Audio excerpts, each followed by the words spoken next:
20 listopada 1945 roku w drugim co do wielkości mieście w Bawarii doszło do niezwykłej rozprawy sądowej. W sali numer 600 na drewnianych ławach zasiadła nazistowska wierchuszka, która kilka miesięcy wcześniej w tym samym mieście urządzała swoje pompatyczne spotkania partyjne. Wśród oskarżonych był Hermann Göring, Rudolf Hess czy Joachim von Ribbentrop. W ten sposób w Norymberdze rozpoczął się pierwszy na świecie proces w sprawie zbrodni wojennych. Dzisiaj zbrodniarzy wojennych ściga i sądzi powołany do tego Międzynarodowy Trybunał Karny w Hadze. Czy sędziowie będą wkrótce ścigać Władimira Putina i rosyjskich generałów? To jest podcast Świat. Zaprasza Wojciech Cegielski, korespondent zagraniczny Polskiego Radia.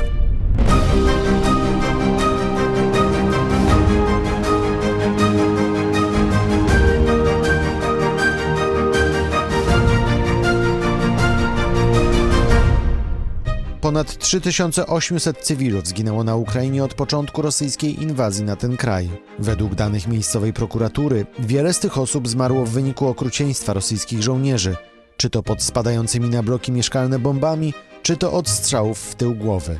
Lista rosyjskich zbrodni wojennych rośnie z każdym dniem. W tym odcinku podcastu Świat przypomnę Wam te najgłośniejsze przypadki. Zapytam też ekspertów, czy Władimir Putin może trafić za kratki i co dokładnie oznacza pojęcie zbrodni wojennej. Jest czwartek, 28 kwietnia 2022 roku. Wojciech Cegielski, zapraszam.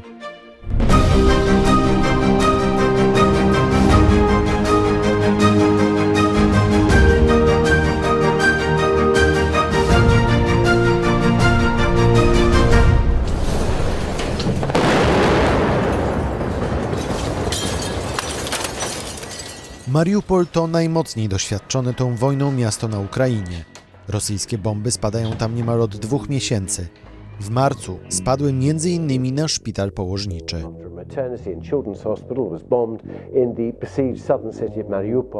Media z całego świata pokazały wtedy zdjęcia ciężarnych kobiet wynoszonych wśród gruzów budynków szpitala numer 3. 3 людей ми втратили. Серед них одна дитина, дівчинка. Zginęły 3 osoby, w tym dziecko, dziewczynka. 17 osób jest rannych. To są dzieci, kobiety i lekarze. Zbrodnie wojenne nie byłyby możliwe bez propagandzistów, którzy je tuszują. Chcę im powiedzieć jedną rzecz. Poniesiecie za to odpowiedzialność, tak samo jak ci, którzy wydali rozkaz do ataku. Хто наказує скидати бомби на мирних людей. Tak mówił w dzień po bombardowaniu ukraiński prezydent Wołodymyr Zełenski. Niedługo później bomby spadły także na teatr w Mariupolu, gdzie chronili się cywile. Rosjanie zaatakowali budynek, mimo że wyraźnie był on oznakowany jako miejsce, w którym są dzieci. As Russian forces retreat from the area north of Kiev, in their wake, scenes of utter destruction.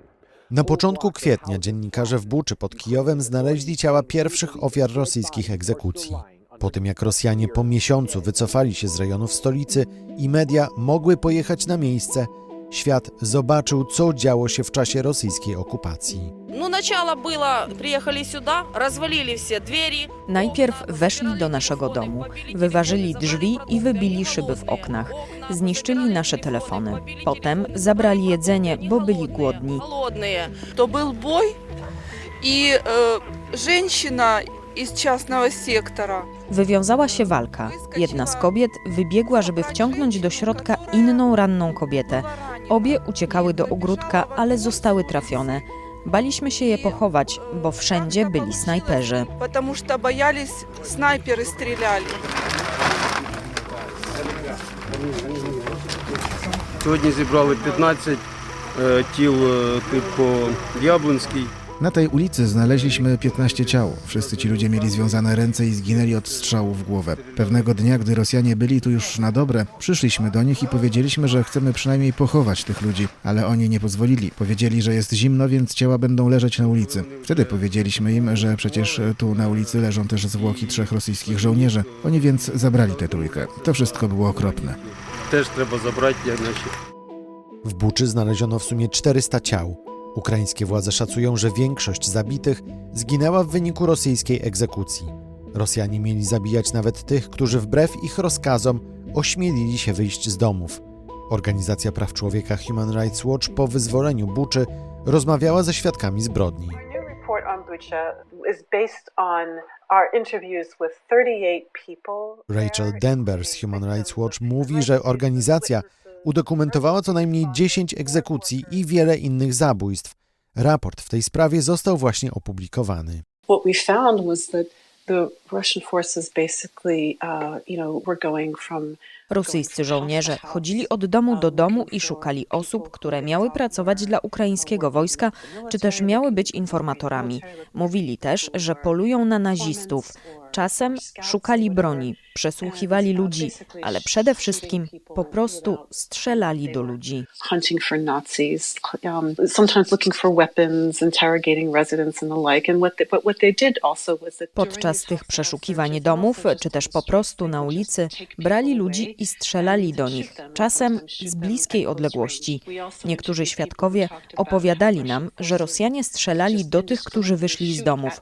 Mamy udokumentowany przypadek, kiedy jeden z mężczyzn wyszedł na balkon na papierosa, a Rosjanie po prostu go zastrzelili. Z naszych informacji wynika, że cała Bucza to była jedna wielka scena zbrodni. To Rachel Denber z Human Rights Watch.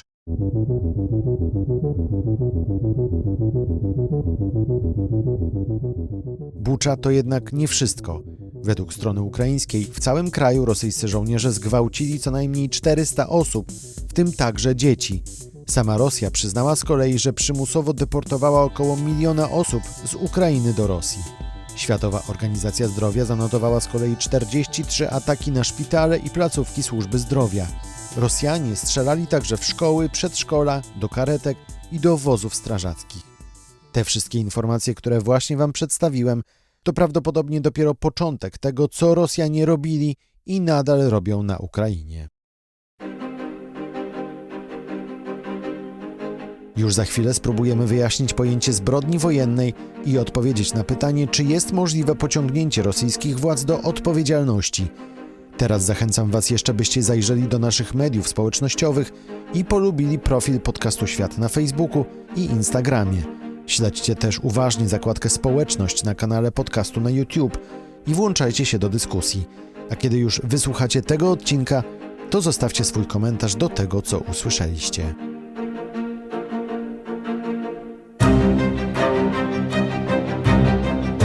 To jest podcast Świat.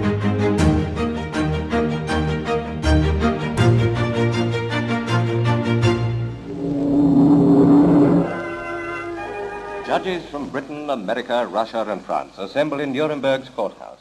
W XIX wieku ludzkość spisała to wszystko, czego nie wolno robić w czasie wojny w kilku międzynarodowych konwencjach. Zwyczajowe prawo wojenne istniało jeszcze wcześniej, ale dopiero po II wojnie światowej społeczność międzynarodowa nie tylko umówiła się, co oznacza zbrodnia wojenna, ale także jakie grożą za jej popełnienie kary.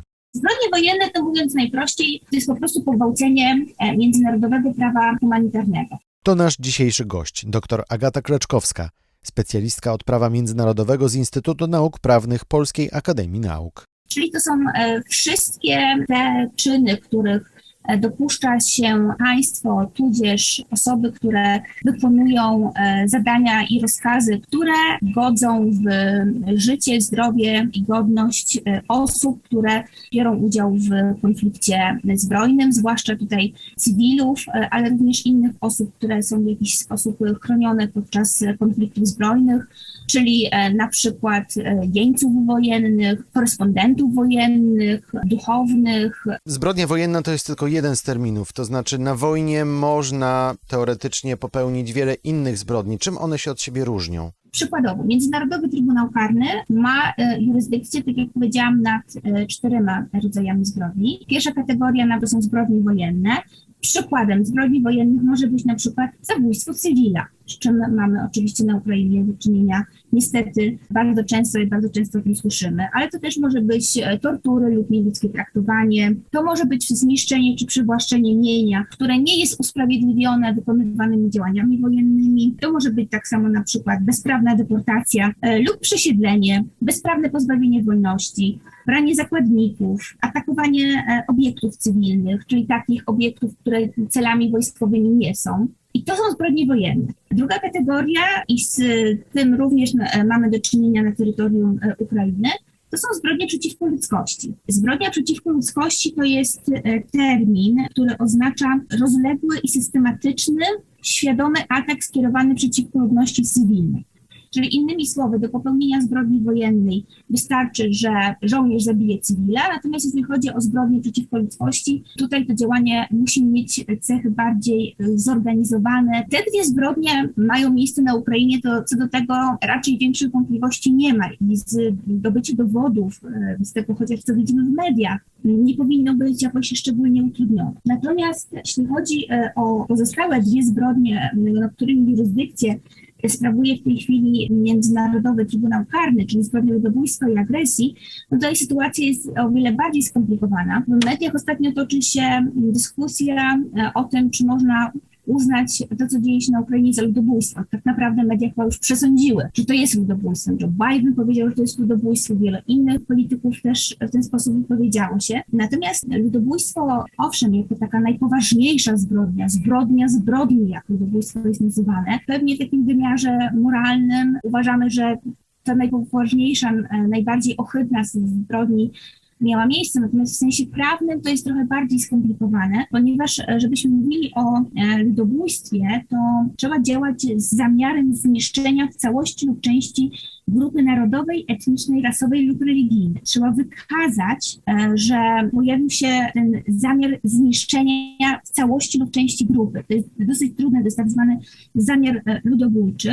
No i jeszcze jest zbrodnia agresji. Owszem, to, co Rosja dokonała 24 lutego, to była agresja na Ukrainę. Natomiast, żeby pociągnąć kogoś do odpowiedzialności karnej za popełnienie zbrodni agresji, tutaj sytuacja jest znacznie bardziej skomplikowana. Co trzeba zrobić, co trzeba wykazać, żeby móc formalnie postawić zarzuty? Bo rozumiem, że to, że te zbrodnie są popełniane, widać gołym okiem prawniczym również, ale rozumiem, że to nie jest równoznaczne z tym, że prokurator w Hadze może teraz postawić Władimirowi Putinowi czy komukolwiek z rosyjskiej armii zarzut konkretny. To jest tak jak przy okazji tak naprawdę każdego postępowania karnego, że nie wystarczy tylko powiedzieć, widziałam materiał w telewizji i faktycznie mówią ludzie, że tak było, tylko potrzebna jest cała dokumentacja tych zbrodni. Potrzebne są przede wszystkim zeznania świadków, najlepiej naocznych. Jakkolwiek to brzmi, najlepiej ofiar tych zbrodni, osób, które na własnej skórze przeżyły to, co jest rozumiane pod zbrodniami wojennymi, albo ich rodzin, które